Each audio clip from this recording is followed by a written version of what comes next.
भर में लोगों से कहना चाहता हूं, कम मेक इन इंडिया।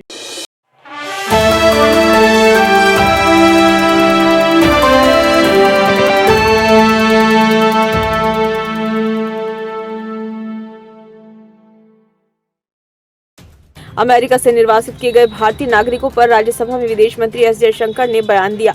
इस दौरान उन्होंने कहा कि ये सभी देशों का दायित्व है कि यदि उनके नागरिक विदेश में अवैध रूप से रह रहे पाए जाते हैं तो उन्हें वापस ले लिया जाए। हम अमेरिकी सरकार के साथ बातचीत कर रहे हैं ताकि ये सुनिश्चित किया जा सके कि वापस लौटने वाले निर्वासितों के साथ किसी भी तरह का दुर्व्यवहार न हो।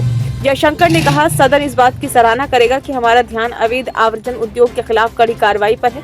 ऐसा होना भी चाहिए। निर्वासितों द्वारा दी गई जानकारी के आधार पर कानून प्रवर्तन एजेंसियां एजेंटों और ऐसी एजेंसियों के खिलाफ आवश्यक निवारक और अनुकरणीय कार्रवाई करेंगी।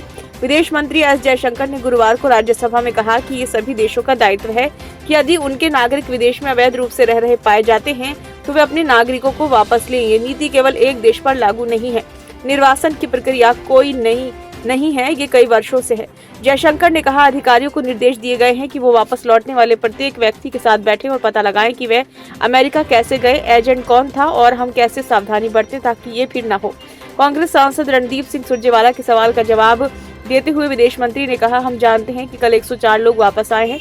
हमने ही उनकी राष्ट्रीयता की पुष्टि की है। हमें ऐसा नहीं समझना चाहिए कि ये कोई नया मुद्दा है। ये ऐसा कोई मुद्दा है जो पहले भी होता रहा है।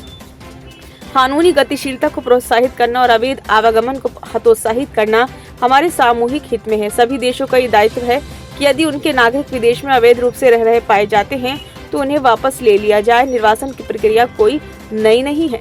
जयशंकर ने अमेरिका से अब तक भारत निर्वासित किए गए लोगों के आंकड़े भी सदन के सामने रखे। उन्होंने कहा कि साल 2009 में 734, साल 2010 में 799, साल 2011 में 597, साल 2012 में 530 भारतीयों को निर्वासित किया गया।